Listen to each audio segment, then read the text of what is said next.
We have all looked up at the sky and felt the seductive, dangerous pull of the infinite, dreaming of escaping the gravity that binds us to the earth.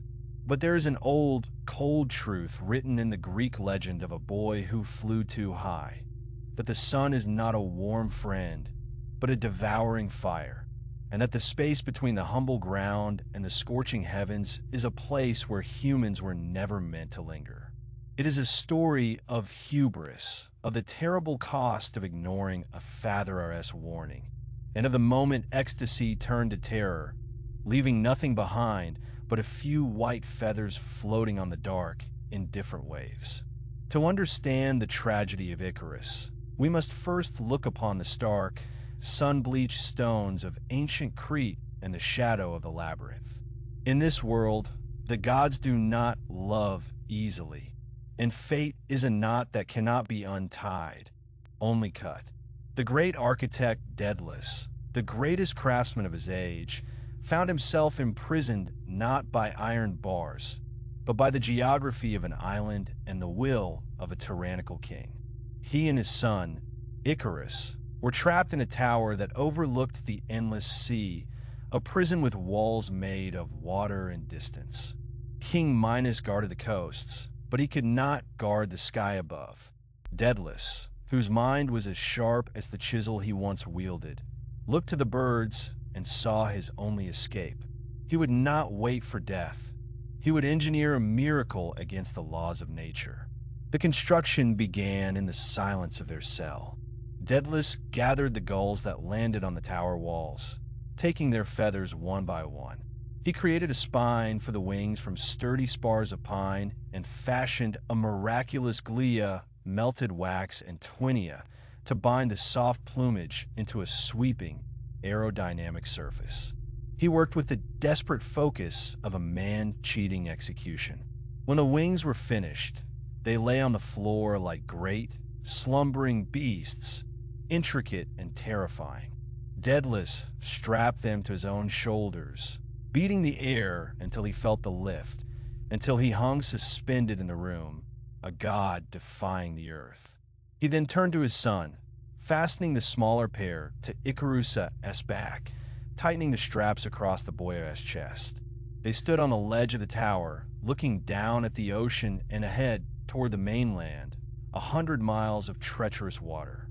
Before they leaped into the void, the father gripped the Sona as shoulders. This was the moment where the tragedy was seated, not in the wings, but in the instructions. Daedalus looked into the eyes of the boy, whose gaze was already drifting upward toward the clouds, drunk on the thrill of the impossible. "Fly midway," he commanded, his voice tight with fear. "Do not fly too low, for the sea foam will clog the wings and drag you down to your death. But do not fly too high, for the heat of the sun will melt the wax.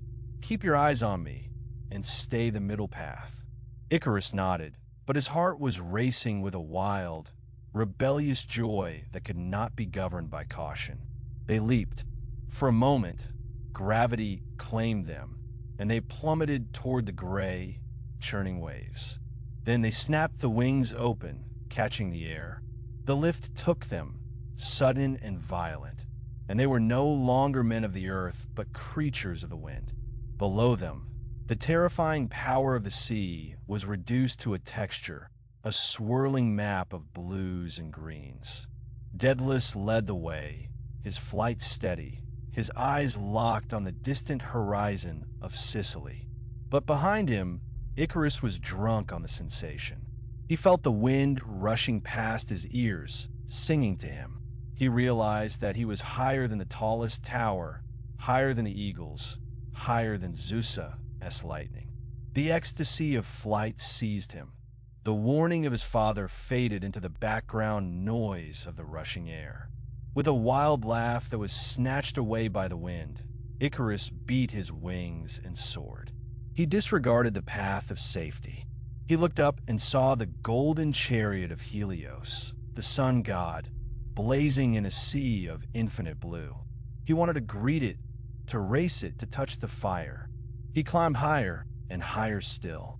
The air grew thin and hot. The world below, the ships, the islands, and his father became tiny specks in a vast arena of light. He felt like a god. But hubris is always met by the harsh indifference of physics. As he ascended into the realm of fire, the heat grew unbearable. He smelled it before he felt Ida the scent of scorching wax. Then the feathers began to move. The glue that held his world together lost its grip. A sickening lurch replaced the smooth glide. The wax, softened by the divine fire of the sun, melted like tears running down the wooden spars. The feathers, once a unified wing, disintegrated into a chaotic storm of white. Icarus flailed, grabbing at the air, but there was nothing to hold, only the hard, thin wind. He looked up in horror, seeing the feathers he had worshipped drifting away like dandelion seeds, while the bare, wooden spars struck uselessly at the sky. The wings were gone. The silence of the altitude was broken by the scream of a boy falling. The plummet was eternal and instantaneous. The air rushed past him, no longer a support but a lash. He spun violently, the world blurring into a kaleidoscope of blue sky and green sea. He saw his father far away, a speck in the distance, too far to hear, too far to help. The water rushed up to meet him with the speed of judgment. He struck the Aegean Sea with a force that shattered the breath from his body, disappearing beneath the whitecaps like a stone cast by the gods. Daedalus turned, his heart seizing in his chest. He searched the sky. He saw the white feathers floating down, descending gently like snow, marking the grave of his ambition and his son. When Daedalus landed on the foreign shore of Sicily, he looked back across the water he had crossed, but there was no sign of Icarus. The sea had swallowed him whole, taking the boy and keeping only the feathers. The architect who had outwitted a king found that he could not outwit fate.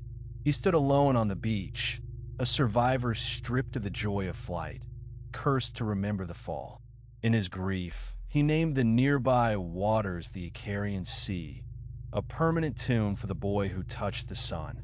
To the ancients, this was not merely a tragic accident. It was a moral instruction carved into the bedrock of their culture. Icarus is the embodiment of hubris, that dangerous, human arrogance that seeks to overstep boundaries and challenge the divine order. The Greeks understood that there is a limit to human endeavor, a designated place for mortals between the beasts below and the gods above. To try to ascend beyond one's station is to invite destruction. The middle path that Daedalus urgida, the path of moderation, balance, and prudentia was seen as the only road to survival. The fall of Icarus was the price paid for the sin of ungrateful pride, a reminder that ingenuity without wisdom is a weapon aimed at oneself. Yet, the legacy of Icarus is more complex than a simple warning against bad behavior.